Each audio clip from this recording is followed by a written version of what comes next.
E a gente começa, então, já indo aqui para o telão, porque a gente vai ler um pouco dessa matéria que eu comecei a comentar com vocês, que trata sobre o caso Master e uma consulta que foi feita pelo Banco Master ao escritório da família do ministro Alexandre de Moraes. Essa consulta foi feita sobre uma operação com fundos de previdência. A matéria do Arthur Rodrigues e do Fábio Leite, nossos repórteres lá de São Paulo, trata sobre o parecer do escritório Barsi de Moraes, que apontava que o Master estava apto para captar recursos de RPPS. A gente vai rodar aqui essa matéria e vai entender exatamente ponto a ponto do que foi que aconteceu e como que é esse documento. Daqui a pouco também a gente vai ter, inclusive, o Arthur junto aqui com a gente no Agora, para poder discutir um pouco, ele tratar sobre esses bastidores, né? Como foi essa matéria, como que eles chegaram a essa informação.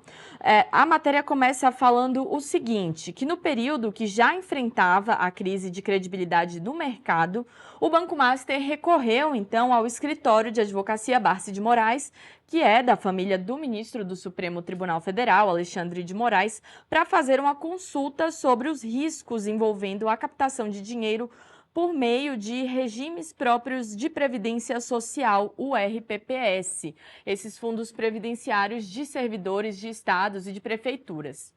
O parecer foi assinado em julho de 2024 por 3 advogadas da banca da família Moraes, entre elas uma filha e uma cunhada do ministro Alexandre de Moraes. Esse parecer, esse documento, afirmava que o banco de Daniel Vorcaro estava apto para captar recursos de RPPS, mas fazia um alerta. O alerta era o seguinte: para os riscos de corrupção e também de conflito de interesses nessas operações. Foi a esse documento que o Metrópolis teve acesso e conseguiu, então, aí apurar um pouco mais de como que foi essa consulta feita, então, pelo Banco Master ao escritório do ministro Alexandre de Moraes. A gente está, como eu falei, a gente está, inclusive, agora com o próprio Arthur, que apurou, fez essa apuração aí. Ele vai entrar, então, agora aqui com a gente para discutir um pouco, falar como que ele chegou a essa informação, o que essas informações, então, acrescentam a esse caso, a esse escândalo do Banco Master que a gente vem acompanhando. Vamos lá, então, vamos chamar o Arthur aqui para a conversa. Muito boa tarde, Arthur. Obrigada por participar aqui com a gente. Boa tarde, Camila. Pois é, eu comecei a ler um pouquinho aí, Pois é, introduzir da matéria que você fez. Eu queria que você continuasse, então, contasse para a gente como que vocês chegaram a esse documento e o que ele acrescenta nesse caso. legal. Para a gente recapitular e quem não está lembrado, né, o escritório da família do ministro Alexandre de Moraes tem um contrato de 129 milhões de reais com o Banco Master para prestar esse tipo de serviço, né? Esse documento que a gente teve acesso com exclusividade, ele mostra uma consulta feita em julho de 2024 sobre a possibilidade do Banco Master captar esses recursos via previdência própria dos estados e municípios. E tinha um contexto ali bem interessante, né? Porque era um momento que o Master ele vivia uma situação de credibilidade já ali em 2024, né? Que no fim desaguaria nesse grande escândalo que a gente enfrentou. Mas naquela época, a Caixa Econômica tinha vetado a compra de 500 milhões em letras financeiras e tinha colocado dúvidas sobre os papéis do Banco Master. Isso gerou uma crise de credibilidade. Pouco tempo depois dessa crise, o Banco Master foi e apelou para o escritório do ministro, né, uma consulta, o escritório, na verdade, da família do ministro, para fazer uma consulta sobre a possibilidade de captar esse regime de previdência que eles já estavam começando a fazer em algumas cidades, em alguns estados. E aí, a partir daí, isso cresceu, né? O documento do escritório, como você bem disse, ele alerta aí para alguns riscos, como corrupção, conflito de interesse, mas ele afirma que o Banco Master estava apto, porque se enquadrava na categoria necessária para fazer esse tipo de operação, né? Uma coisa que a gente vislumbra aí é que num momento de crise de credibilidade, eles apelam a uma consulta justamente do escritório da família do ministro Alexandre de Moraes, né? Que é uma coisa que não dá para a gente deixar de ressaltar, né? Uma vez que esse vínculo ali da família do escritório do ministro Alexandre foi muito falado, né? Motivo de bastante crítica ali, de boa parte ali dos setores, por exemplo, da direita e até na esquerda, na política. Perfeito, Arthur. E eu queria entender um pouco mais também ainda sobre esse documento que você citou, né, ao qual vocês tiveram acesso, porque ele, como a gente fez essa introdução aqui, além de falar que o Banco Master estava apto, ele também fazia uma ressalva, né? Dizia para o Banco Master que tinha essa possibilidade de dar abertura para corrupção, também fazia uma recomendação, se eu não me engano, de que para reduzir esses riscos, né, para adotar políticas internas. Então, conta um pouquinho mais para a gente de como que esse parecer, qual foi o caminho levado por esse parecer? Pois é, o parecer até parece um pouco meio profético, né, diante de tudo o que aconteceu depois, né, uma vez que os fundos de previdência dos estados e municípios são um dos grandes focos da investigação relativa ao Banco Master.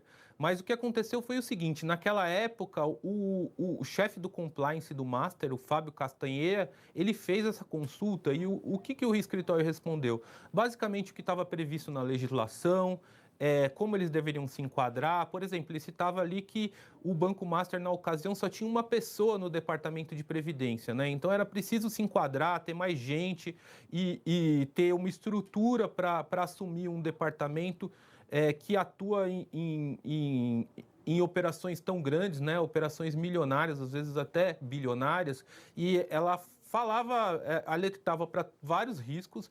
Você assumindo isso, uma vez que se trata de dinheiro público, está sujeito a determinados riscos. E esses riscos eram corrupção, conflito de interesse e outros problemas que isso gerava, né? Basicamente, é como se fosse ali uma instrução básica de como eles deveriam proceder em relação a uma operação como essa, né? Mas ao mesmo tempo que era ali o básico que eles já deveriam fazer mesmo, eles também tinham ali um lastro, né, para fazer isso, de um escritório respeitado e conhecido, ainda mais porque o escritório é próximo da família do ministro, né? Eu acho que o processo foi esse, né? Lembrando que esse escritório ele recebeu para isso, né? Ele recebeu 80 milhões de reais em 22 parcelas de 3,6 milhões, foi o que o escritório declarou, de um contrato de 129 milhões. Perfeito, Arthur. E a gente vai seguir, então, aqui acompanhando as repercussões, né, desse caso, os novos documentos, porque é isso, é um caso onde vão surgindo vários documentos, a gente vai tendo acesso para entender exatamente como que foi essa consultoria, né, quais foram esses pareceres feitos pelo escritório. E qualquer novidade, você volta aqui com a gente, então, para trazer essas informações para o público do Agora. Obrigado.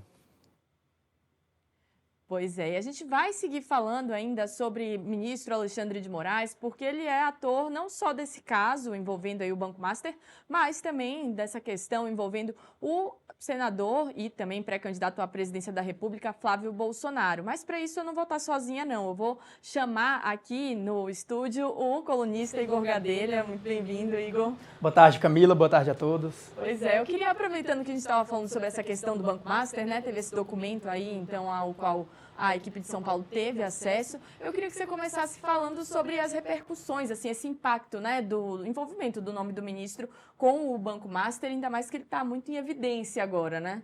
Sem dúvida, Camila. Novamente, boa tarde a todos que estão acompanhando aqui a nossa transmissão. É mais um capítulo, né, desse episódio envolvendo o ministro Alexandre de Moraes e o Banco Master. Isso tinha dado uma acalmada, né, nas últimas semanas, mas agora o Metrópolis trouxe aí essa reportagem reavivando esse envolvimento do ministro Alexandre de Moraes com o caso Master. Nas últimas semanas a gente tinha visto muita sobre o caso Master relacionado ao publicitário Thiago Miranda, né, que foi responsável por contratar aquela rede de influenciadores para atacar o Banco Central no meio do processo de compra do Master pelo BRB. E agora a gente vê aí o ministro Alexandre de Moraes mais uma vez envolvido nesse escândalo do caso Master, o que enfraquece aí o ministro politicamente, mas ele não parece estar muito preocupado com isso, né? Porque segue tomando ali as suas decisões. Pelo que eu li na matéria que o pessoal de São Paulo fez, nem o ministro, nem a esposa dele tinham se pronunciado, pelo menos até o início da manhã desta terça-feira, mostra que ele não está muito preocupado em dar satisfações para a sociedade sobre essa citação do escritório da mulher dele no caso Master. Ele, como um ministro do Supremo, que é uma figura pública, né, ele talvez merecia, sim, dar satisfações para a sociedade em relação a isso.